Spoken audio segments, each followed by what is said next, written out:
Okay, we're live. Hi, this is William Ramsey. Welcome to William Ramsey Investigates. On today's show, I have a very special guest, a returning guest.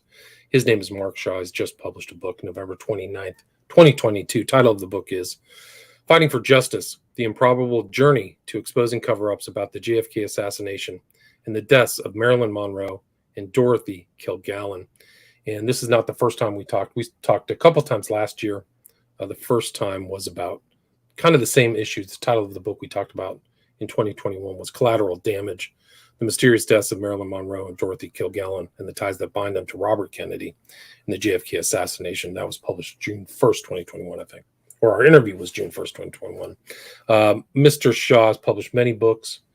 He's a former criminal defense attorney and legal analyst for CNN, ESPN, and USA Today, and also for the Mike Tyson, O.J. Simpson, and Kobe Bryant criminal cases. And he's also the best-selling author of 30 books. And I go in kind of list his books in the earlier interviews, and I will put a link to those interviews in the show notes. And you can go check out his books at his website. His website is markshawbooks.com. But I'm delighted to have him back, and he's got some new research and new information. So, Mark Shaw, welcome back to the show. Oh, thanks so much, William. I appreciate it. So for people who may not have heard our earlier interview, can you kind of take a little overview of your career? I know you cover that in your book, and then what led you to publish this new book, Fighting for Justice? Well, thank you. It is an improbable journey. I can't even believe it sometimes, frankly. I appeared at the Commonwealth Club of San Francisco yesterday afternoon, and that gentleman that introduced me said, I'm a magnet for crowdsourcing. And frankly, I never even knew what that term meant. But apparently, when you put information out there, then you kind of wait and see, and other people will come along and give you tips or embellish upon what you've found and help you find new information and things like that. And he's right. He's right. I'm the ultimate crowdsourcer because over the years with my books, especially now 6 touching on the JFK assassination, Dorothy and Marilyn. It's amazing. I keep writing a book and then I'm done and then I'm done and then I'm done and then I was done for sure before Fighting for Justice. So it's been an improbable journey, and this time so many people around the world who watch my presentations. There's almost 7.5 million views up there of books and about my books and all that, and reading the books and emails and everything. I've asked, how in the world did you do this? Because an awful lot of people know that I'm not the smartest guy in the world. I nearly dropped out of Purdue University, almost a college dropout. Took me almost 6 years to get through that university. I wasn't a good law student, had a tough time getting through law school, and so on and so forth, all the way through what's happened to me. So in the book, I give them an idea of, what the early years were at Purdue. I want to inspire people to go ahead and my mother and father's photograph is in the book. And my dad taught me one thing that was so important, that if you're not as smart as everybody else, you just have to work harder.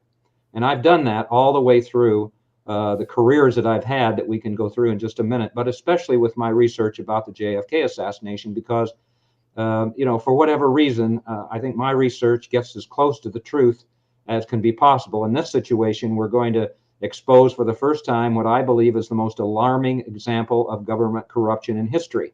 But that goes all the way back to when I first became a criminal defense lawyer.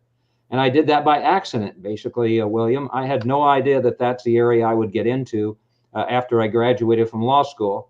But in one of those serendipitous moments of my life, and there's many of them, a guy that I had interned with during law school decided to run for the state legislature, and he liked me. And if he won, he'd get me a public defender job.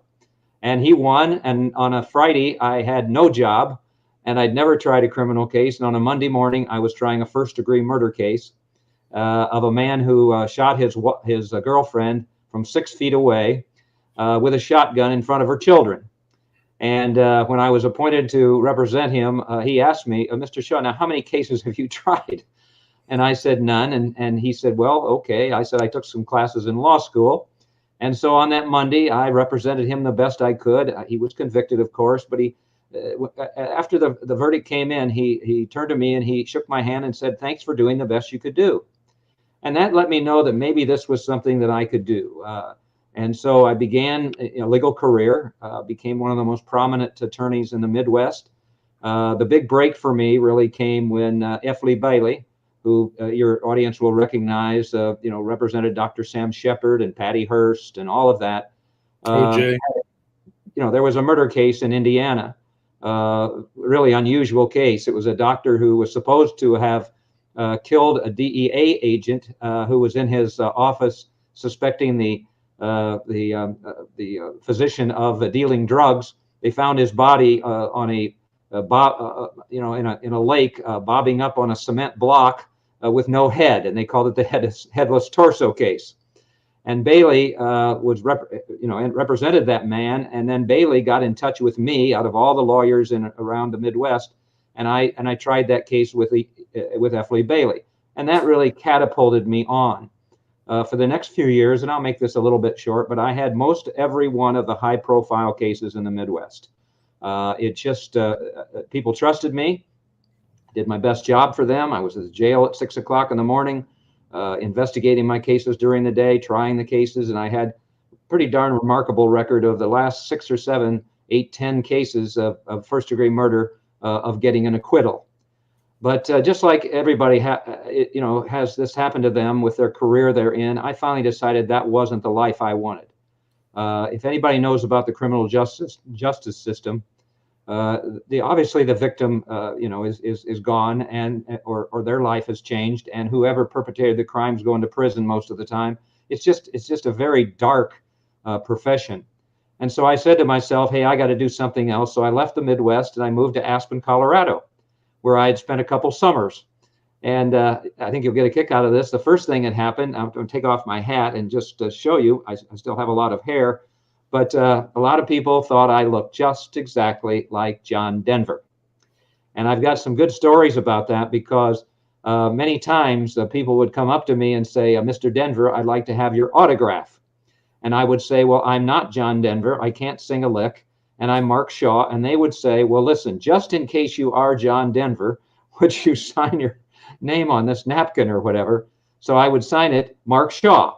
And I think they went back, William, to Des Moines or wherever they were from and said, listen, I got John Denver's autograph. He said he was Mark Shaw, but I'm sure that was John Denver. So I spent time in Aspen. I started a newspaper there, and then I got another big break. And again, compliments of F. Lee Bailey. People probably who aren't up in age as I am don't remember the big case at that time in the country was Claudine Longet, Andy Williams' wife, shooting Spider Savage, who was a member of the national ski team and a real celebrity and everything in Aspen. And that trial was going on. Lee Bailey was supposed to cover it for Good Morning America. He couldn't go, and he suggested me. And that got me into the television area. I worked for Good Morning America. I covered that trial. Claudine trusted me and gave me the only interview she ever did. By the way, she was convicted of a lesser crime, not murder, although I believe she was guilty of murder, frankly. But that got me into covering trials. And later on, then I would cover the O.J.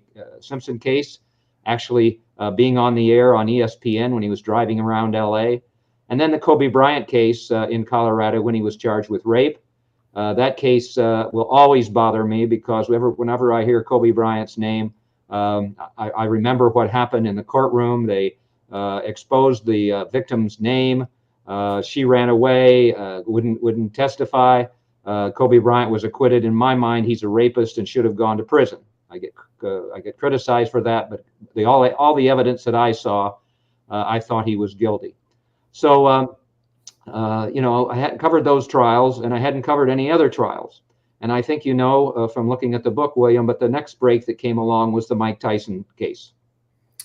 And that was in Indianapolis, right? So that's kind of where you were headquartered. It's where the events around Mike Tyson. I'd been on the West Coast, and I decided I'd kind of had enough of the Hollywood things that went on. I was on a show for CBS called People with Phyllis George, the former Miss America, and moved to New York, as a matter of fact, for that show. Rode around with Paul Newman in his race car and covered some other kind of, light stories, I guess you would call them. But finally, I'd had enough, and I missed my roots, and I moved back to Indiana. And again, this improbable journey. We never know what's going to happen in life. One of my sayings is, keep the faith. You never know when a miracle's right around the corner. And I've had so many of those. I'm such a blessed man. But in this case, Mike Tyson was charged with rape in 1992. And I decided, hey, I want to cover that case maybe and write some things for USA Today or ESPN or whatever, who had contacted me. So I wrote the judge. Well, the judge happened to be a former prosecutor who I had faced when I was a criminal defense lawyer in Indianapolis. And Pat Riley got me the, said, yes, you can certainly cover it, but will you handle the media? And so I kind of controlled, I organized, I did all of that with the media, sat in the front row there at the Tyson case and watched him get one of the worst defenses of any man who has ever been charged with a crime, especially rape. Don King, who was the promoter for Tyson, had just been acquitted of a tax evasion case in Washington, D.C., and decided, well, if that lawyer can get me off, so to speak, for a tax evasion case, he ought to be able to handle a rape case. Oh. So I sat there and watched all these mistakes that he made. His defense, William, you'll like, Mike Tyson is the worst human being that ever lived. He's violent. He's all of these terrible, terrible things. And the woman should have known better than to invite him up to her hotel room. Well, the jury decided, yeah, he is the worst man on the planet. He is violent. Let's put him in prison. And the evidence wasn't there. So that was my first book then that I wrote. That was. But there was also problems with that case too. You write about the fact that the prosecutors knew she was selling her story prior to the conviction, Tyson's conviction, right? Good point, exactly. Corruption there in many ways. I've always been so upset with corruption at all. And those prosecutors who I knew, two of the lawyers from my criminal defense days, they knew that she was had already sold the rights to her story and all of this. And then they didn't divulge that. And in the book, I was able to point out that two jurors, when they found out, they would have never convicted Tyson. So he went to prison. And it is an interesting story because I'll tell you what, the moment he went to prison, I thought he was done. I thought he would be in prison, he would come out, he'd get into drugs, he'd do whatever. But it's a good story in some ways. It kind of straightened him out a little. And, he's gone on with his life and done very well. But that was the first time when I wrote a book, and it was called Down for the Count. And I'll just give you a quick idea of how I started my literary career. A woman called me from Indianapolis and said, Mark, there's a review of your book. And I said, is that right? She said, do you want to hear it? And I said, yes. And she said, are you sure? She said, are you sure? And I said, well, yeah, I guess. She said, well, here's the headline. Mark Shaw's book on Tyson, worthless. So that's how I started my literary career, but I enjoyed that. And people have asked me, because I have no training, I had no training whatsoever with writing long form. How did I end up writing all these books, 30 some at the last count, and a bestseller and all of that? Well, I write like I talk to juries. And I try to use common language because I'm not, very knowledgeable of big words or whatever. I try to get them to stop and think like I did when I was talking to juries. What's the truth here and all of that? And so Down for the Count started a literary career. And since then, I've gone on to publish books about Jonathan Pollard, the spy, a couple books on the Holocaust, even one on Larry Bird, one on Don Larson's Perfect Game in the World Series and all of that. And then all at once, again, a critical moment in my life took place when I decided to write a book about a guy named Melvin Belli, a famous attorney in San Francisco that I had actually practiced law with in the mid-1980s. And when I started delving into his career, everything changed right then. And he was a very colorful figure in the Bay Area. He was very well known. He was in the limelight. And he was involved, I think, in the Zodiac case, too. So he had been around in very high-profile cases and was known as the King of Torts. You mentioned that in your book. So he was a very kind of one of the first big kind of trial lawyers who had huge damage wins, right, in civil cases. That was the point. He was a tort lawyer. He was a personal injury lawyer. I don't want to forget to tell you that while in Aspen, so many different things happened to me. But one of the most interesting was I did get to spend some time with Hunter Thompson. And I did so because I read his books, and I started to think about some things that I could do with my writing and all of that. But you know, that was quite fascinating, because such a bigger than life personality. He would sit at the Hotel Jerome bar with that cigarette, you know, and he'd have the extension on it and everything, and he'd drink this Wild Turkey whiskey. Johnny Depp would be there at times, and so on and so forth. But I'll never forget, with Hunter Thompson, we set up an interview with him with Good Morning America. He said he would do it, and we were going to do it at 10 o'clock at night. And so they got a crew up from Denver, and a camera crew from Denver. And 10 o'clock came, and no Hunter, 11, no Hunter, 1, 2, 3, 4. We finally gave up. And a few years later, I went to a book signing of his, and he said, "Oh, wait a minute, you're Mark Shaw. Are we going to do that interview with the Today Show tonight?"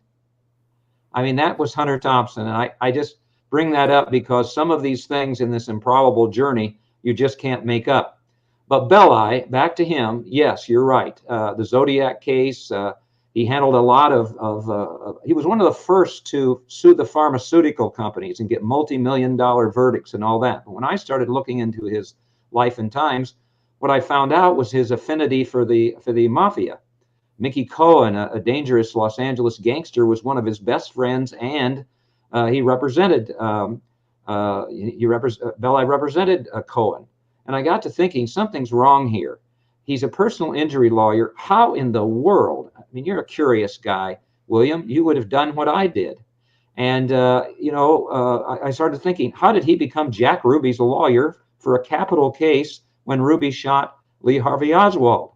And so, I see somebody's made a comment about Claudine Longet. That's a very interesting comment, really. Lowndes, a parody of the ballad of Claudine Longet. Boy, I'd love to see that ballad, John, if you can let me know where it is, because I want to just tell you something, too, that's interesting here about that, that's come up. I've been so honored in so many ways, but and I think you'll like this, John, as well as you, William, about a week and a half ago, I got an email. And the email started out, "I am a singer-songwriter by the name of Judy Collins." Talk about being humble. And I am, you know, really interested in Dorothy Kilgallen. And I'm so upset with all of the nonsense about her life and times and her death, which we'll get into in a little bit, and everything like that. And I'm so sorry that that's happened. And she then went on to say some really nice things about my investigating Dorothy's death and all of that.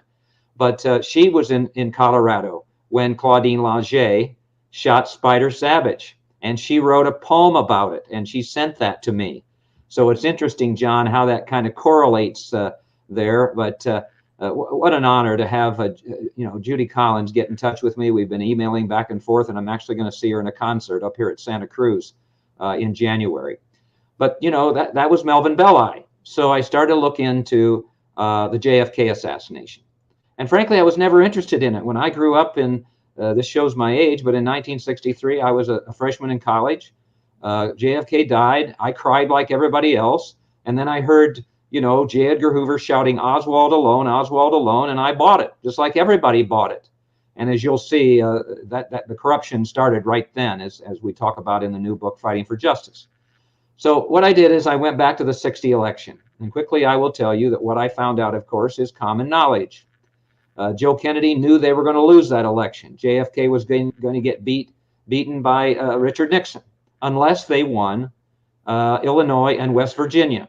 So he used his friend, the diabolical Frank Sinatra, to contact some of his mafia buddies that Joe knew: Sam Giancana in Chicago, Carlos Marcello in New Orleans, Traficante in Florida, and all those guys, and we'll get into Marcello later. But hey, if you'll help us win Illinois and West Virginia, we will leave you guys alone when we get in the White House. That was the promise. Well, what happened, though, was when they got in the White House, just as soon as possible, I had an eyewitness, and I only use primary sources in my books. I don't speculate. If there's hearsay evidence, I confirm it, like you'll see I have done with the new book. But what I found out was that there was a double cross, because Joe Kennedy ordered JFK to appoint Bobby Kennedy Attorney General. And Bobby Kennedy, if you know anything about him, hated the mafia. At the McClellan hearings, he made racketeering hearings. He made fun of Sam Giancana. You're giggling like a little girl. You guys dress, with your slick back hair. He wrote a book about it, Enemy Within. Well, what did he do to show his big brother and his father that he was this, he was as big a shot as they were? He went after the mafia don in New Orleans, Carlos Marcello. He deported him to Guatemala.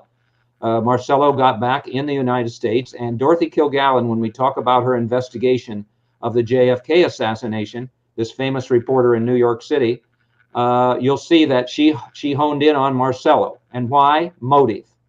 When I was a criminal defense lawyer, you always look at motive. That's the detective's best friend.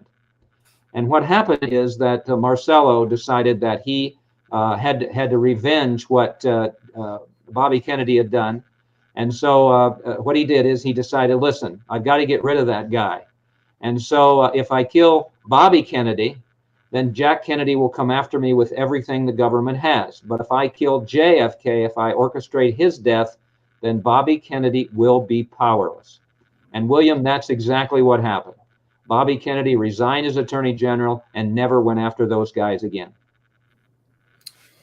Right. So JFK gets killed November 22nd, 63, and Johnson becomes president, and then Kennedy resigns, right? Or Bobby Kennedy resigns. Is that right? He does. And of course, he and LBJ didn't get along at all and everything. So that was, that was the book, The Poison Patriarch, that I had written. But while I was looking into Melvin Belli's death, and this is how these things happen that are crazy, a good friend of him, a doctor in San Diego, said to me, Melvin Belli knew Dorothy Kilgallen. And I said, well, wait a minute. She's the star panelist. All I know is my family and I used to watch her on What's My Line, the quiz show in New York City. It was watched by 1 million people every night on Sunday night. He said, oh, Mark, you don't know anything about her. She was syndicated, her newspaper column in New York, to 200 newspapers across the country. She had a radio show with her husband, listened to by 1 million people every day. She covered the Lindbergh baby kidnapping case. She covered the Dr. Sam Shepard case. And I want to say right now that everything about Dorothy Kilgallen I'll talk about, or an awful lot of it with videos and everything else, especially about the JFK assassination, is on the website, the DorothyKilgallenStory.org. And up there you would see a photograph that is a favorite one of mine. I mean, Ernest Hemingway called her the greatest female writer in the world then. The New York Post said she was the most powerful female voice in America. She was big time. Hell, I found out, and in this book, is the fact that not only did she cover the coronation of Queen Elizabeth, but Queen Elizabeth trusted her to go with the Queen to getting her first hair permanent. And Dorothy went ahead and put that in an article that she wrote. So she was big time. And that book was going to become The Reporter Who Knew Too Much, which became a bestseller. But what I found out then was that Dorothy, and I have the documents right here, she was a very, very close friend of JFK. And JFK had been to her home for parties. They had played charades. And a big moment in Dorothy's life, and the reason that she loved JFK so much. Thank you, William, for putting those up there. Yes, that's some photographs. That's her with Melvin Belli. The Dorothy with Melvin Belli that we'll talk about in a minute. And so they were close friends. And when Jack Ruby shot Lee Harvey Oswald, she knew that something was wrong. And she had taken her son to the White House, as a matter of fact, Kerry. JFK made a big deal, big fuss about him. And there's Kerry. And gave him a PT 109 pen and made a fuss over letters he brought from his third grade class. And in fact, what's interesting is when she wrote a column about the JFK assassination, she said something like, and I'm paraphrasing, the man who died is a tall man who stooped over a little boy and made a fuss over the letters he wrote from his third grade class. This is the man who died in Dallas. So she humanized him. And then what did she do? Well, Dorothy took off for Dallas. And she started publishing articles of hers. The first one was Oswald, a file must not close. She didn't believe, and she was the only one that didn't. J. Edgar Hoover shouting Oswald alone, Oswald alone, Oswald alone. So she wrote these articles. And one of her quotes in that particular article was, something like, justice is a big rug, and when you unfurl it, more powerful men fall out. So she didn't buy any of that. And of course, what happened with that particular column, boy, this is great that you're putting these up here, because she made an enemy right then, right away. And the enemy was one of the most dangerous men in the United States of America, and that was the FBI director, J. Edgar Hoover. She wrote an article that said that, hey, wait a minute, Jesse Curry, the Dallas chief of police, the first thing that he did when he heard the shots was send the police to the overpass, not the book depository. I found in the National Archives, I believe it was, which is the most authentic place to find documents, not Wikipedia or anything like that, a document where across that article in capital letters, written wrong, wrong, wrong in J. Edgar Hoover's handwriting. So she made an enemy right then. And what she did then is, at the trial, she listened to the testimony in the front row as far as what went on with Ruby and all of that, and killing Oswald, and we'll talk about that with the next book. But she listened to all of that, and then again, in one of those crazy moments in this improbable journey, I found out that, guess what the most popular program was at Jack Ruby's Carousel Club in Dallas? What's My Line? And so he knew about Dorothy. And when when Joe Tonahill, who was Belli's co-counsel, came up to her and said, Jack Ruby wants to talk to you, she got the only interview with Jack Ruby at trial out of 400 papers. And at the Dr. Sam Shepard case, and that photograph that's right there, this is who Dorothy Kilgallen was. All of the other reporters are gathered around her. She had this integrity. How many people have sent me emails from around the world saying, I wish we had a reporter like Dorothy Kilgallen. But what happened at trial? She came from a reporter's family too. So yes, kind of point. Family business in her blood, right? Yeah, her ancestors were from Ireland. Her father was Jim Kilgallen, and he had a remarkable record. He was a very well award-winning newspaper man. In fact, I didn't know until not too long before I finished this book that he was one of the first reporters to have ever exposed the Dachau concentration camp in Germany. So the heredity was there, and there's a good quote in there that, she used to sit on his lap while he was typing at home and things like that. So she's a college dropout. She dropped out of college because she wanted to be a reporter like her father, and she got the chance at the New York Journal-American. So what did she see at trial? Well, she found out that, obviously Melvin Belli's defense of Ruby, it was called a psychomotor epilepsy insanity defense. Made no sense to the jury, obviously. And Belli also wouldn't let Ruby testify. I found out later that, and it's in the new book, that Melvin Belli knew about the assassination before it happened. How do I know that? Because when Jack Ruby shot Lee Harvey Oswald, a waiter walked up to a table where Belli was sitting with one of his best friends, and I interviewed that best friend. And when Belli heard that, he said, well, okay, now I'll have to represent Ruby instead of Oswald. So Belli was brought in to shut up Jack Ruby, make him look stupid, make him look insane, and all of that. And obviously the jury then went ahead and convicted Ruby, and there's a lot more about that in the book. But what did Dorothy do? This is what's so important. Whatever Ruby told her sent her to New Orleans. And as I said before, that's where the Mafia Don ruled, Carlos Marcello.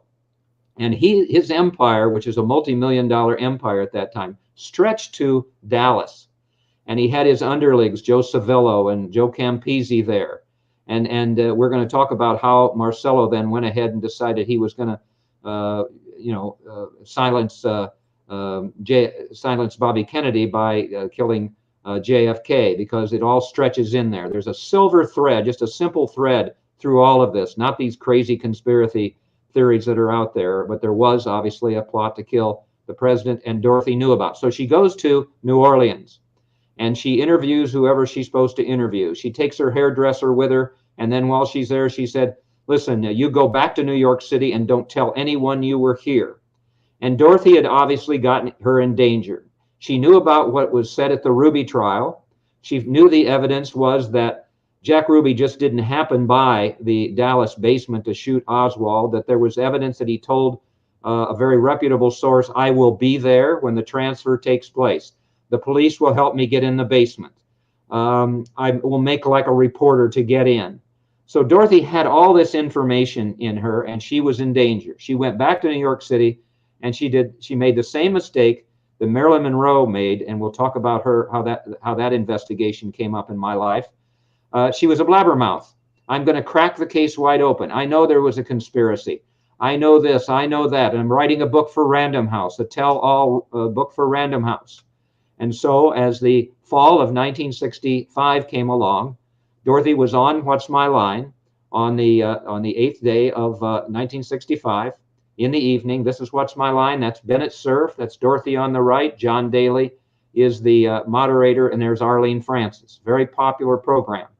If you and millions of people now watch the reruns on YouTube, and I hear from so many of them who watch, for instance, Dorothy's last program, and where she is just as sharp as she was. She was almost like a prosecutor, and guessed more of the occupations. That's what they did, unusual occupations, than anyone else.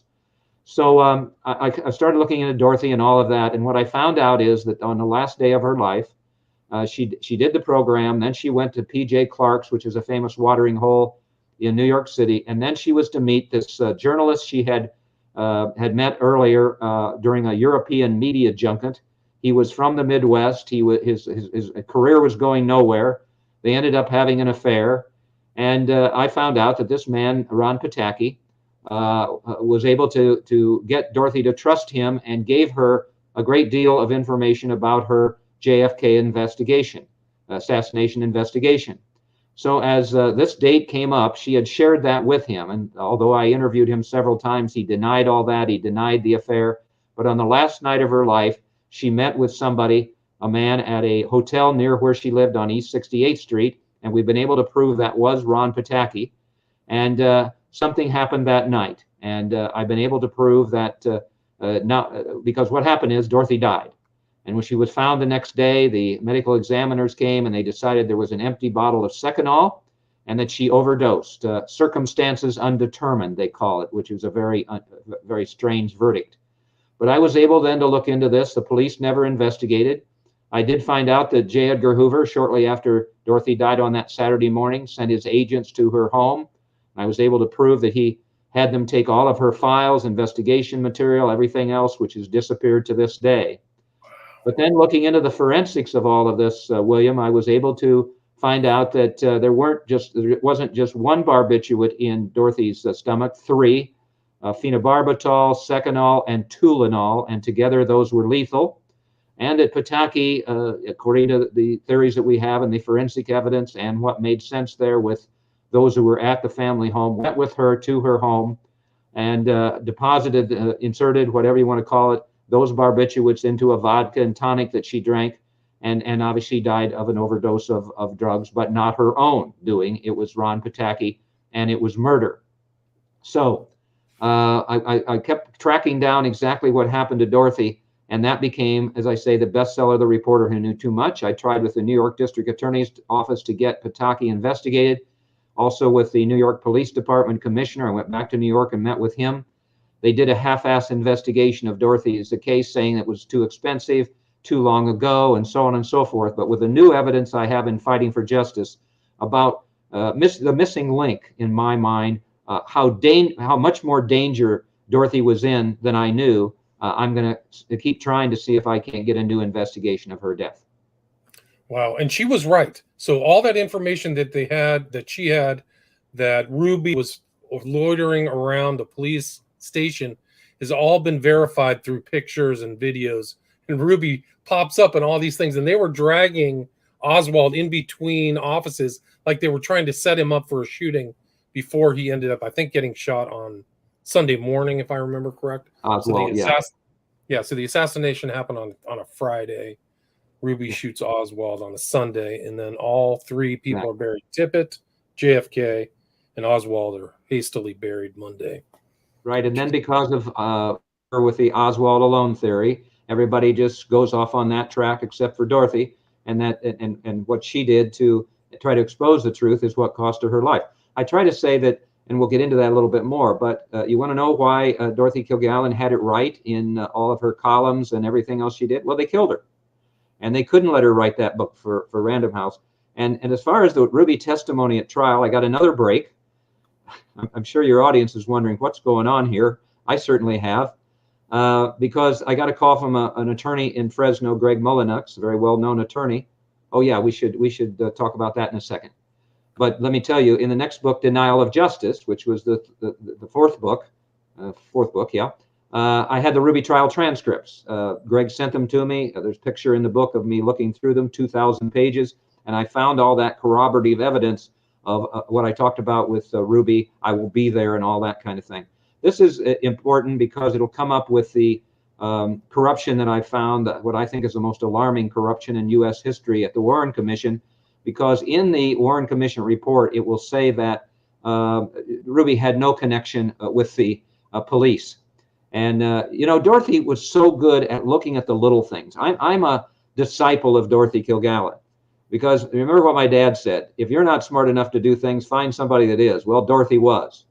And so what I found out is that she had written that column you had up there a minute ago, and that was about the police, because Dorothy, you know, she was queen of the society and of the entertainment industry in New York. And so what this particular column says is that she talked to some of the acts that she put in her column, singers, dancers, so on and so forth. And what did they tell her? Well, yeah, we hung out at Jack Ruby's carousel bar. He used to comp us with regard to drinks and, you know, kind of set us up with the strippers and everything else that way. And so, as you'll see, Dorothy had it right here as well. So Denial of Justice was published, and that was going to be it again. But I kept having people around the world, and this is what we talked about last year, so I don't want to go into that too much, but people kept asking, Mark, is there a connection between the deaths of Dorothy Kilgallen, Marilyn Monroe, and John F. Kennedy? And I said no, I didn't think so, until I found a photograph that's in the book. It's Dorothy Kilgallen with Marilyn Monroe at 20th Century Fox, where she's making a movie. Then I found out that Marilyn had been to Dorothy Kilgallen's home on 68th Street at parties. There's the photograph. Parties at Dorothy's home. There was a quick little quote, quick little quip that at one point Dorothy's butler had to help Marilyn to her car because she was she'd had a little bit too much to drink. So that was some confirmation. Again, these confirmations come along when I throw this information out there, and I will bet you, William, that after this interview airs, I'll hear from some people who've watched it, and they'll have information for me as well. My website, markshawbooks.com, has my email, but it's mshawin@yahoo, and I would welcome any information you want to send along. So I find this picture, and then I find an aha moment, which is always something we find in our investigations. And that was a column that Dorothy wrote one day before Marilyn died. And it said, Marilyn Monroe is on the upswing in Hollywood. She's going to parties. She's found a new love affair that is a bigger name than Joe DiMaggio, who was the New York Slugger, as you may know. She's got offers for Broadway shows and movies and so on and so forth, because an awful lot of people at that time thought Marilyn was going through tough times with drugs and alcohol and so whatever. But I read this article by Dorothy, who knew here, and I'm saying to myself, wait a minute, this verdict, you may know, was that she had committed suicide, probable suicide, which Dr. Cyril Weck, who's the greatest, in my opinion, forensic scientist in the country, in the world maybe, told me he's never seen that verdict in 16,000 autopsies he's undertaken. So that really made me wonder what was going on with that verdict as well. So what did I do? I have an interview with Cyril Weck too, his kind of autobiography where he goes through. He's just people good. Can check that out. He's just the best, and he's been a great supporter of mine. Sent him a book for sure. This book as well as the others. So anyway, okay, where is my journey taking me now? Well, I've got to find out what happened to Marilyn. And the bigger name than Joe DiMaggio is stuck with me. So what did I do? I thought, well, I know what's a bigger name. Everybody knows that she had a brief affair with a bigger name named John F. Kennedy. And it happened when Marilyn sang Happy Birthday to John F. Kennedy on his 45th birthday at Madison Square Garden. You can see the photograph of her at the microphone. She has this see-through dress on, and so on and so forth. And all of that is what's happening. So yeah, you're going to be able to show it there. Unfortunately, it's from the back. There's never a frontal of that, but there's the photograph then. I found out that Jack Kennedy had a short affair with her, but that ended when Joe Kennedy told Jack he had to leave her alone. But after that, that song that she sang, Happy Birthday, Mr. President, there's Bobby Kennedy on the left, and there's Jack Kennedy on the right, both looking at Marilyn. And this is when this is the famous kind of thing. Peter Lawford. Peter Lawford introduces Marilyn. And I'm telling you right now, with my research, this is when the drum roll started to Marilyn Monroe's death, because she got in what somebody has called the cesspool of the Kennedys, and that's exactly what happened. So what I moved on to was, and we'll see if this comes up, and we come back to it in a minute with Marilyn coming up there. But what I found out is that, there she is being introduced, and then she sings Happy Birthday. Do you have the audio on that or not? Sure. Would you like to hear it? Sure. Sure, just a little bit.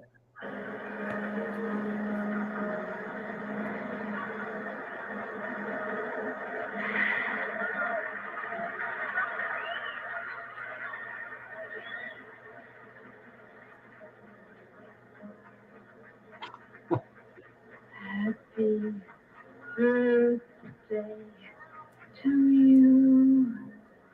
Happy birthday to you. Happy birthday, Mr. President. Happy birthday. So that was Marilyn, her tribute to JFK. And you can find that on YouTube and so on and so forth. So they met after the event, but then I found out Bobby Kennedy. I'm going to hone in on him because he's a bigger name than Joe DiMaggio too. And what I found was a CIA document found at the National Archives, I believe. I believe that's where I found it. Anyway, and it was double sorted. On the first page, it talked about JFK, Dorothy, and Marilyn's interest in UFOs. But then those were courtesy of wiretaps by J. Edgar Hoover's FBI agents. And then it said some things like, Marilyn has had enough of the Kennedys. She feels like she's been thrown around. I think that was in another document too. And she's going to the media about all this. And also she's going to the media with what the Kennedys told her, which is that JFK planned on having the assassination of Fidel Castro. Well, if you can imagine, she could have told the media about the affairs and everything else, but to talk about matters of national security that both Kennedys told her, whether it was pillow talk or just their big egos or whatever, that would have finished them for sure. They could not let her do that. And I found the second half of that document, which basically said during the summer of 1962, Robert Kennedy had basically a torrid love affair with Marilyn Monroe, to the effect that Bobby Kennedy told Marilyn that he would divorce his wife Ethel and marry Marilyn. Well, then all at once, no phone calls will be received from Marilyn, either at the Justice Department or in the White House. And I have this visual in the book where Marilyn, who Dorothy wrote about craving love, just wanted love in her life, is sitting there by the phone crying her eyes out. So what happened then? Well, Bobby Kennedy and I placed him in Los Angeles on the day Marilyn died. He said he was in San Francisco. I proved he wasn't. And he and Peter Lawford went to her home and tried to talk her out of going to the media. And when she refused, she was dead. And I've got two new accounts in the new book as to how Marilyn was poisoned with barbiturates.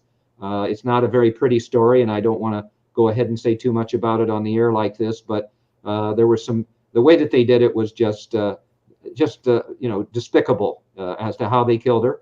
The police came, didn't investigate, looked at a empty bottle, pill bottle, and decided she'd overdosed and committed suicide. And then, of course, the Kennedy brothers and Joe Kennedy were great cover-up artists, as you will see when we talk about the Warren Commission. What they did is they had their buddy, Chief Parker of the Los Angeles Police, no investigation. They appointed 3 psychiatrists to look into her mental state, and they all came back and said, well, she's had mental problems and things like that. Case closed. And August 4th, 1962, right? So yeah, remember, 62 is Marilyn's death, 63 is JFK, 65 is Dorothy. And I don't want to quit with this story without saying to you what could have happened here. What if?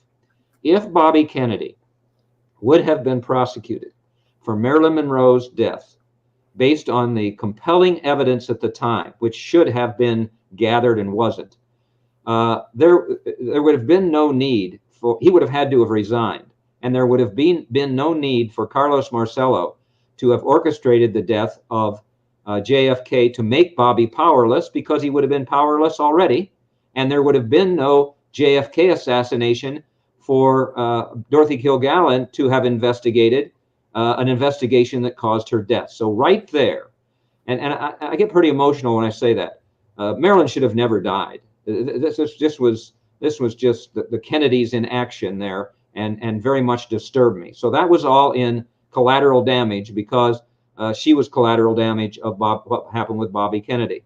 And then with Dorothy Kilgallen, she also was collateral damage with what happened to her. And so collateral damage, I proved for the first time the deaths were connected, and then showed with all of the evidence that I had that Bobby Kennedy should have been prosecuted at that time. And once again, William, I was going to quit.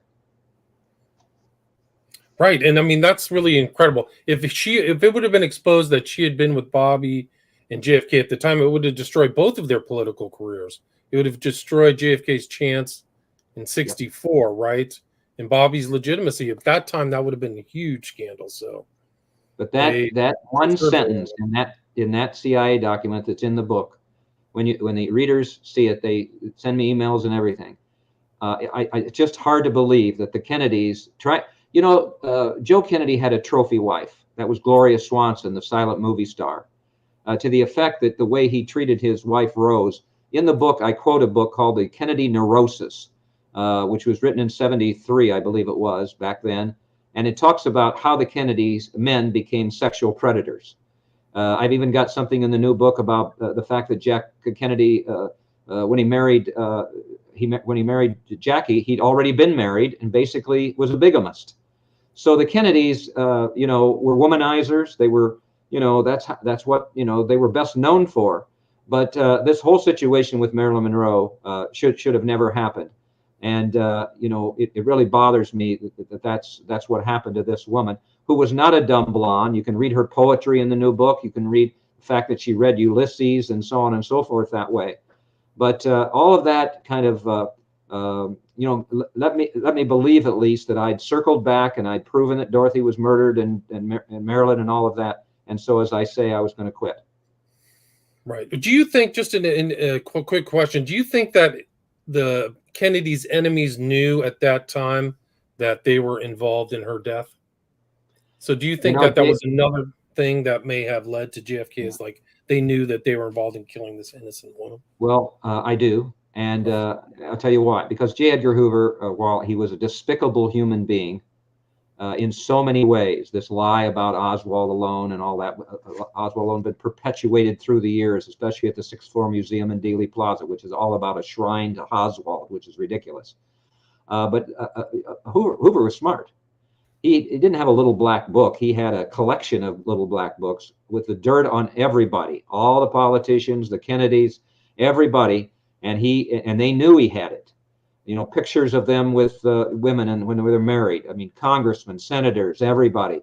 I think he had probably dirt on Chief Justice Earl Warren, all these people, and that's how he kept his job all those years. And so, unfortunately, yes, I think they knew about Kennedy's. With the wiretaps, I proved exactly how those wiretaps took place. Veronica Hamill, the television actress who was on that,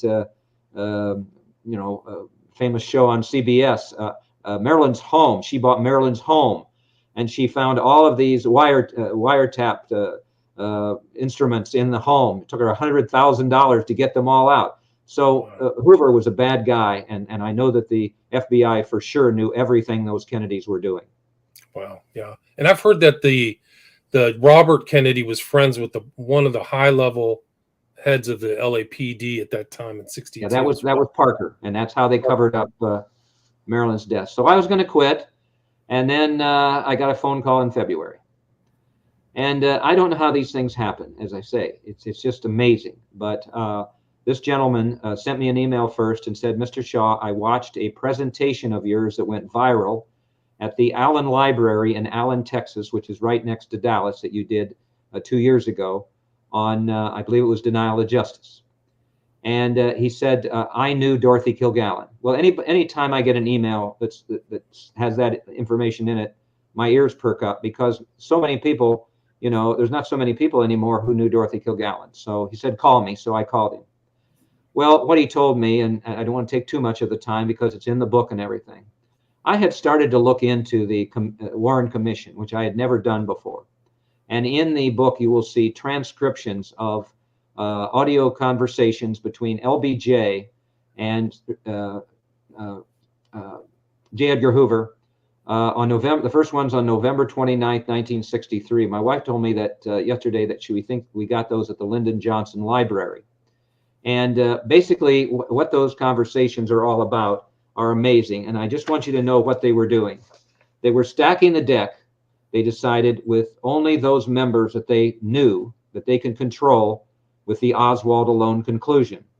And in fact, they decided they didn't want any other investigation at all because, you know, and you'll see why. I'll tell you why what the motive was there. So what they decided to do was to go ahead and find members that they could trust and that they could control and everything. And so just quickly, I'll just read you an excerpt. J. Edgar Hoover, are you familiar with this proposed group they are trying to put together on this study of your report, Oswald alone, and other things, 2 from the House, 2 from the Senate, somebody from the courts? J. Edgar Hoover, well, I think we have to. I want to get by with just the report.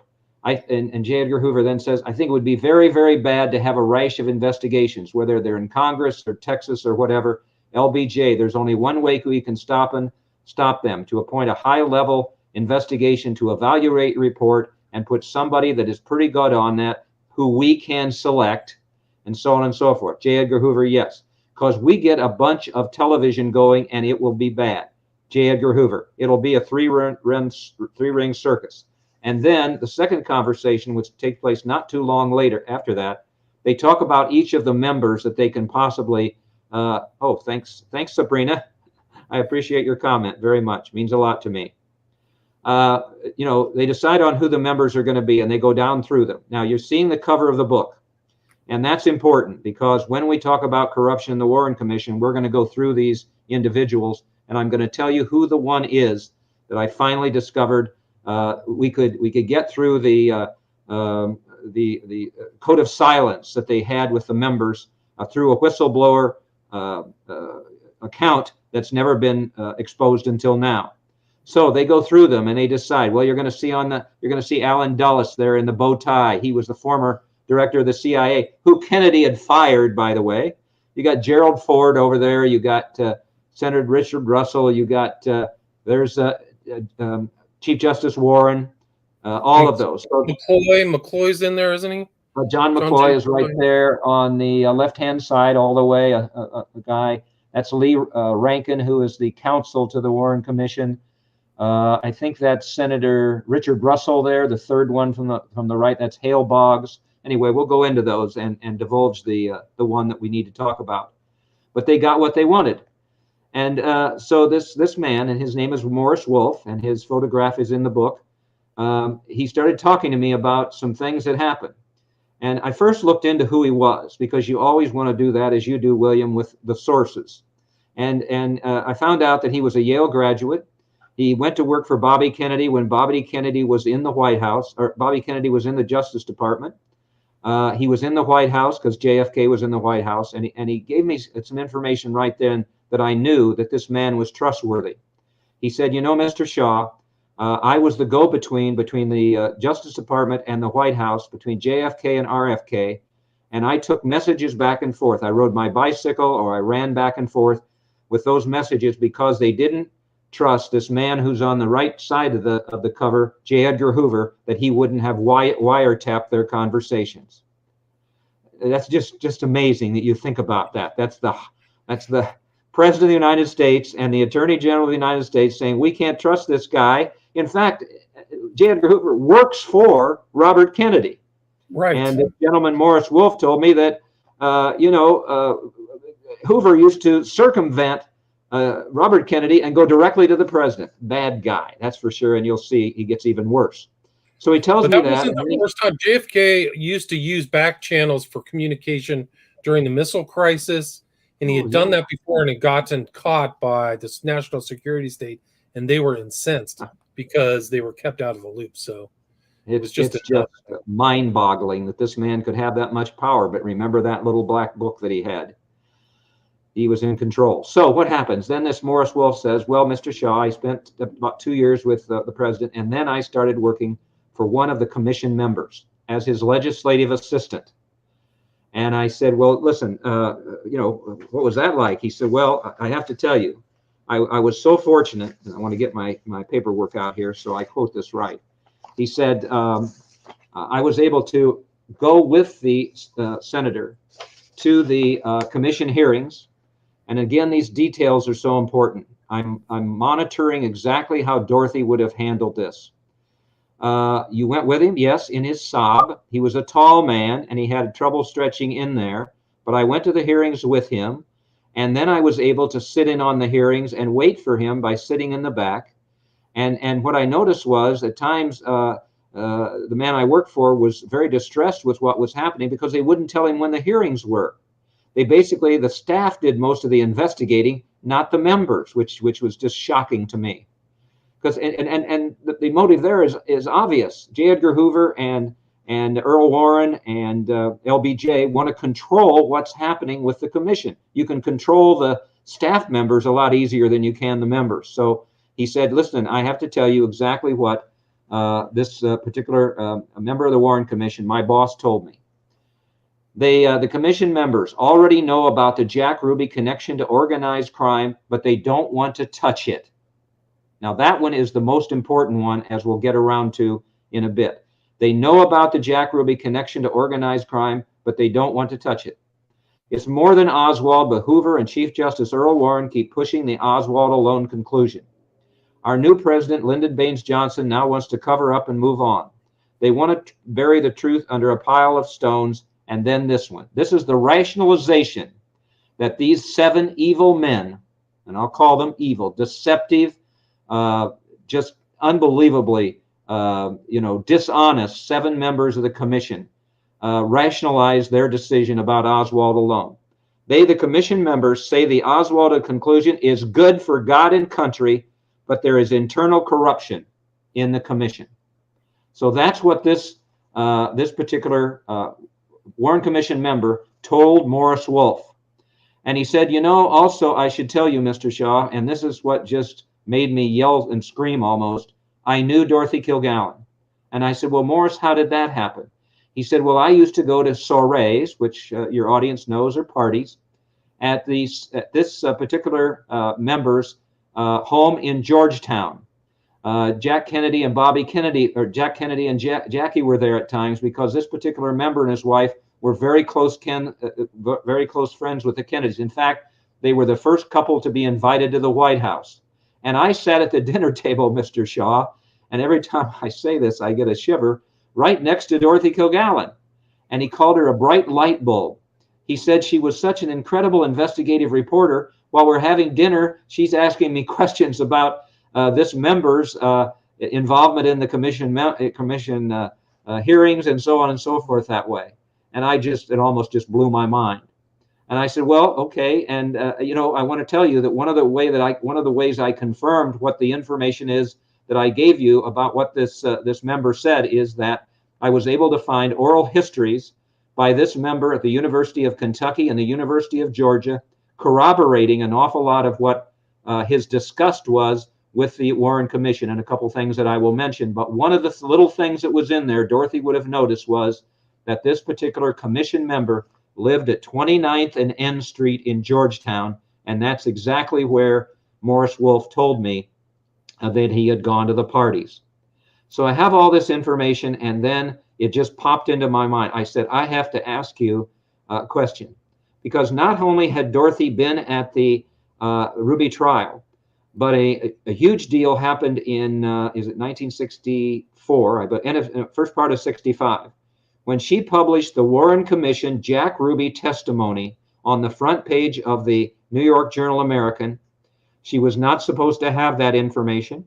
FBI Director Hoover sent agents to her home to find out where she got it. People read in the book that she would not divulge her source. And it's one sentence that says what Dorothy Kilgallen was all about. I would rather die than give you my sources. But that was a big deal, and J. Edgar Hoover was furious over that information getting there into the Journal American. It was a big deal. It was kind of like the Pentagon Papers being exposed, or the Nixon tapes, or that kind of thing. You know, Snowden's NSA secrets. At that time, that was huge. And so I had to ask Morris Wolf, I said, is it possible that that member, who was a long-standing friend of Dorothy Kilgallen's, could have given her the Warren Commission Jack Ruby testimony? And his words were exactly this: very likely. And now you'll hear what I believe was also that Dorothy knew and went ahead and made me believe that she was even in more danger as it came close to when she died than I ever knew before. I had to kind of put it together with connecting the dots. I found documents where this particular member, and we'll just divulge his name in just a second, I'm not trying to be too secretive, but it all comes together because I found in the oral histories his letter of resignation, which he never sent, but I have it in there. There's an FBI, excuse me, there's a Warren Commission document. Earl Warren and Hoover want the Oswald alone conclusion and won't look at anything else. Talk about the Kennedys wanting to block any other conclusion but Oswald alone. Why? Because they didn't want any investigation of Joe fixing the '60 election, and they didn't for sure want any investigation of Bobby Kennedy's complicity in the Marilyn Monroe death. So on the outside, they're using the Assistant Attorney General Katzenbach, who writes a letter to the Warren Commission members. We only need to look into Oswald alone. That's what this is all about. They're never going to go ahead and let any other investigation happen. And so they win in many ways when the Oswald alone conclusion comes out. He had no help. There was no conspiracy. There was no this, no that, and everything else. And then what really solidified my belief that I was getting the right kind of information that I could put in a book from Morris Wolf. He said, Mr. Shaw, look at the Warren Commission giving the report, which we have on the screen right now. That's Earl Warren there giving the report to Lyndon Johnson. Look at the men in that picture. And so I did, and I look across, and he said, you notice all of them are kind of standing alone. But look on the right side, because one man is almost hiding behind another. And he's hiding behind Boggs, who is Representative Boggs, and between Boggs and Allen Dulles. That is John Sherman Cooper, Senator John Sherman Cooper of Kentucky. And if you go back, look at the disgust on his face. And if you go back to looking at the when J. Edgar Hoover and LBJ are on those audio tapes, they talking about his being such a respected man. I have all kinds of tributes in the book. I have one from Jackie Kennedy Onassis, who said this was a man of character. And so he was so disturbed by what was going on in the commission. And here's the kicker. He and Richard Russell, who's third from the left, they demanded a dissent in the final report, the Warren Commission report. And think how this would have changed things. The dissent was they did not buy the single bullet theory that one person shot the president of the United States. They demanded that. J. Edgar Hoover and LBJ and Earl Warren promised them that would be in the final report. Well, it wasn't. That would have changed things so much. There wouldn't have been this Oswald alone. They had the Oswald alone conclusion with a dissent in there. That would have changed everything. That would have changed all the research through the years. That would have changed all these books by authors who, they weren't at the Ruby trial. I wasn't there, who published books. And if they don't have the research of Dorothy Kilgallen in there, they're worthless. But if that dissent would have been in there, William, that would have changed everything, and it wasn't. And that's why Senator John Sherman Cooper, who was such a respected senator, is looking away. He doesn't even want to look. He's just disgusted with what happened. Yeah, and he was actually involved with Frank Church, so he had some actual, he's kind of a dissenter overall, but I don't think they needed or wanted his anything to question the 100% so-called veracity of that report. You're right. Yeah, and even when the audio tapes walked it back, like some commission members walked it back later, but the report itself doesn't have that kind of nuance to it at all. I have to admit, some of the material in here has been out there for a long time. The audio tapes have been out there. Maybe some walk back. I haven't seen much of that. There was a code of silence that they had that J. Edgar Hoover and Warren swore them to. I have a document, a letter to each one of them. You know, keep this quiet. You don't want to get out there on television. They put Senator Cooper in there because they know that they could trust him to do his best and so on and so forth. And then they just double-crossed him as well. So, but what nobody's ever done is connect the dots there. Connect the dots with what a whistleblower, I guess you would call him, a eyewitness who got inside the Warren Commission hearings. And I will tell you right now, I believe every word he said because I've corroborated that through. These oral histories are so important. I'm pleased to say Purdue University, my alma mater, is archiving my body of work, and I have an oral history in there. And maybe through the years, somebody will take my research and want to look into things. I hope they do. But those oral histories, that's from the mouth of Senator Cooper, and he is just so upset with regard to what happened. Now, many people may ask this question. First of all, why didn't he come forward? Well, I think he felt a loyalty to that oath of silence and all of that, and decided that he couldn't speak up at that particular time. So why did Morris Wolf trust me with this information? Because I think he felt, as I surmise from him, that he felt a loyalty to Senator Cooper. And then I think he decided that he thought Senator Cooper, who was such a close friend of Dorothy's, would want him to tell somebody, and obviously then he trusted me with this. Wow, it's amazing. Yeah, they really put it together for that commission. I mean, just some real characters too. That even Dulles was even on there too. They were probably all afraid. I mean, Johnson and J. Edgar Hoover there was a lot of strange things around those guys. So yeah, especially Johnson. I found a KGB document of all things in the archives, I believe, and it talks about the fact that the Russians believed LBJ was behind the death of JFK, and that's not a stretch. Nobody benefited more than anybody. Marcello, by the way, what happened here is Marcello was never investigated. And go back to that comment that we made, that Morris Wolf made. The commission members already know about the Jack Ruby connection to organized crime, but they don't want to touch it. Well, there's the clue. Jack was in Dallas. I've connected him to Marcello and Oswald and everything else. If they had just investigated his being involved in organized crime, it would have taken them right back to Marcello. But they didn't want to do that. And the Kennedys were helping, we don't want that investigation for sure. So Johnson, though, it said the Russians believe that he was involved in JFK's death, and many people believe that, but I've never been able to find a clear path to Johnson like you can find to Marcello, or a clear path to the Cubans, or whatever. It's just when you look at motive, Marcello had the most to lose. He needed to shut up Bobby Kennedy, and that's why he orchestrated the death of JFK. There are a lot of things. There's some pretty good evidence of Richard Bartholomew book about the deep state in Texas. It had to be fixed in Texas. So there's a Texas connection to the assassination. And a lot of those people were around Johnson, and Johnson had mob connections. I think it was one of the people I researched said they walked into a room and Johnson was in the room with like Marcello and some of these others. So Johnson had much stranger connections than people would think. He was very well connected in Hollywood. Because that was part of the Democratic Party base. Yeah. I haven't used this word in any interview before, but you've said it so well. Look at Hoover. Look at Bobby Kennedy. Look at Joe Kennedy. Look at Lyndon Johnson. look at Dulles there and Earl Warren, survivors. They were survivors. They had a way of, you know, I don't know if we can go to, you know, present day politics or whatever, but there were survivors.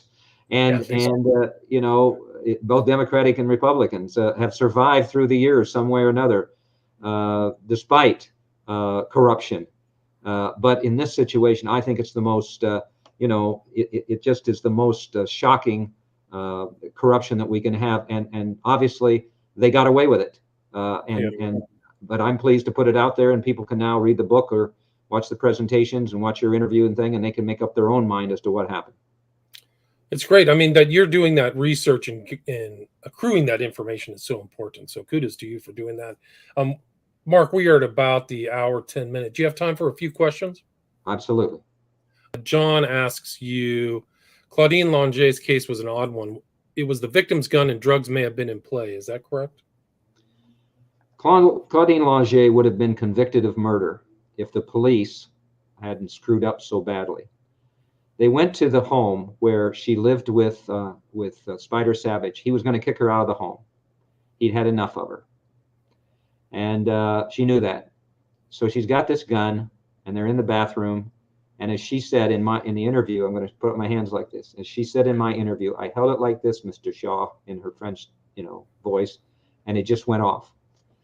Well, if the police hadn't screwed up, if they'd have gotten a search warrant to go into her home and Savage's home, they would have been able to legally confiscate a diary that they found in her bedroom. They would have been able to have given her a drug test, and they did find that diary, and they did find the analysis of her drug test, which shows she was under the influence of marijuana and so on and so forth. But they never got the warrant.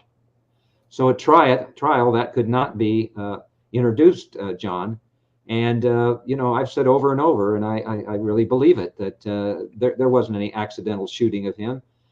She was a very caustic woman. She was you know, an awful lot of the movie stars that I've interviewed and done with my shows, or even with Bryant, you know, Kobe Bryant, when he came to his trial, it looked like he was dressed to go to the beach. The egos with these people, but most of them, in my opinion, they're insecure. They're very insecure. And Claudine was like that. And you have to think in her mind, you know, I'm living with the most famous skier in the world, Spider Savage, and he's going to kick my ass out of the house. She couldn't let that happen, okay? You can't let Marilyn go to the media. You can't let Dorothy write her book. I mean, these are women, and I've defended women when I was, especially a criminal defense lawyer. But you know, there's a saying right here by my computer: the dead cannot cry out for justice. It is the duty of the living to do so for them. So Marilyn and Dorothy are kind of like my clients when I was a criminal defense lawyer. I defend them. I'm trying to get them justice and so on and so forth that way. There's a documentary that was filmed about a year ago about the Spider Savage legend and all of that. And the documentarians got in touch with me and wanted to interview me about the Spider Savage killing and what I saw at trial and some of the things that I just said and everything else like that. So I sat in my home for an hour and a half and gave them all that information. You think that was in the documentary? Absolutely not. What was the general thesis or conclusion of the documentary? Did they But he was a good guy and a great skier, and you know, very flamboyant. He was a movie star. If you've ever seen a photograph of him, he was like Paul Newman or Marilyn on the screen. I mean, he was a beautiful man, and he was a hell of a skier. But he never should have died. Marilyn should have never died. JFK, Dorothy, Spider. So many of those. Nicole Simpson Brown. Let me just say about that. Nicole Simpson Brown. You know, I went to a party in LA, and I'm not trying to brag about this, but I have a point to it. And OJ and his wife Brown were there. Okay, Nicole Brown Simpson. She lit up the room. I've never seen a more beautiful woman in my life. And I always go back to that image of her. So as beautiful as Marilyn, frankly. Wow, that's amazing. Oswald asks, has Shaw come across Paul Fitzgerald and Elizabeth Gould's JFK research? And if so, are you in agreement with their theses? I don't know what their view is. Do you have any familiarity with him? I'm afraid Oswald, that's an interesting first name you've got there. Could you give us just a quick hint of what that's about? Because those, Yeah. I'm a little bit ashamed if I've missed something, but I've never heard those names before. I don't either, so I don't know. Let's move on to the next one. John asks another question. Are you aware of the bioweapon project in New Orleans under development by Dr. Alton Oxner and Dr. Mary Sherman? Both Oswald and Ruby were involved in it, according to Ed Haslam. Have you heard that? I have not, and I'm only going to use as a defense that I'm a Dorothy believer. Based on her background and her, award-winning, Pulitzer Prize nominated journalists and her reputation and all of that, she thought it was Jack Ruby was the key. Oswald wasn't. I haven't looked into an awful lot of things because, like I say, I'm a Dorothy believer, and I think she had it right. There was the double cross. Marcello was then double crossed by Bobby Kennedy. He's got to get rid of Jack Kennedy, so Bobby's powerless. Marcello uses his underlings in Dallas. In fact, one of them, Campisi, guess who was the first person to visit Jack Ruby when he was arrested? The first person to visit him in jail, Campisi, Marcello's underling. And then you go with Belli being brought in, and so on and so forth. I mean, she had it right, in my opinion. And so I apologize, John, if you're disappointed in me, but I stayed with Dorothy's research all the way through. Interesting. Have you ever heard, Ketchum asks, is there any validity to the two Oswald's theory and the Warren Commission trying to cover that up? Have you ever heard that? President Joe Biden, like all the presidents before him, is refusing to give us all of the JFK assassination documents. But I might have the dates wrong. Either at the end of last year, the first part of this year, we got some of them, 1,500, I think, something like that. Well, I went through them, and some of these so-called experts on the JFK assassination said there's nothing in there at all. Well, I found some things that were in there. For instance, it talks about Marcello's multi-million-dollar almost a billionaire in 1968 when he's worried about Bobby Kennedy becoming president. In those documents, there was the mention of the two Oswald's theory, but it was not connected to the Warren Commission material. In all of that I've looked at, I've never seen the fact that they had that. But there is the mention. There's a photograph in the book of Alan Dulles, at LBJ's ranch, and LBJ has on his tall cowboy boots, and it's a really funny picture because, LBJ is real tall and Dulles is just a little guy. And supposedly, they were talking about, there's a couple mentions in there about Alan Dulles talking about the whole thing with Oswald and all these things. But again, I really haven't investigated that as much as maybe I should, because again, Dorothy was a Ruby guy. She thought that was the one that was the key, and she interviewed him, and all of her research was tied to Ruby. I heard the same thing. I heard that somebody else, another researcher, whose name I don't recall offhand, but they said Ruby's the key to all the things because he was connected to all the nefarious actors around the JFK assassination. It's great to talk with you again, Mark. Congrats on the new book, Fighting for Justice. Is the best place, I think, like you said, it's that if people want to reach out to you, is markshawbooks.com, right? Sabrina, I'm in love with you for what you've said here. Thank you so much about Dorothy. I have such respect for her. She shouldn't have died. I get very emotional about it. It shouldn't have happened. Yeah, it's a shame. Yes, M. Shaw, IN, at Yahoo, and Mark Shaw Books. And please, no matter if you think it's insignificant, whatever it is, if you've got some information you think that I could benefit from, please get in touch with me. Yeah, so you can get that there. Where's the best place to get the book? You have, it's on Amazon, right? And Kindle and the paperback, correct? Yeah, and the audio book will be up there in a couple, 3 days. But I really, like you do, William, I think I really tell people, go to an independent bookstore. Get the book there. At least order it through them, whatever that way. They're struggling so much. The book business is not doing very well. And I think it's a lot because of the economy. I noticed that Amazon today marked down the book, which I'm glad to see because it's too expensive. But do that or go to libraries. Get it from libraries. But yeah, most of the books are sold by Amazon, and it's up there for sure. But go to those independent bookstores. Awesome. And thanks so much for your time. I appreciate it. Again, the author's name is Mark Shaw, and the title is Fighting for Justice, The Improbable Journey to Exposing Cover-ups about JFK Assassination and the Deaths of Marilyn Monroe and Dorothy Kilgallen. Just published November 29th, 2022. Thank you so much. Thank you. All right, stay there. Stay there.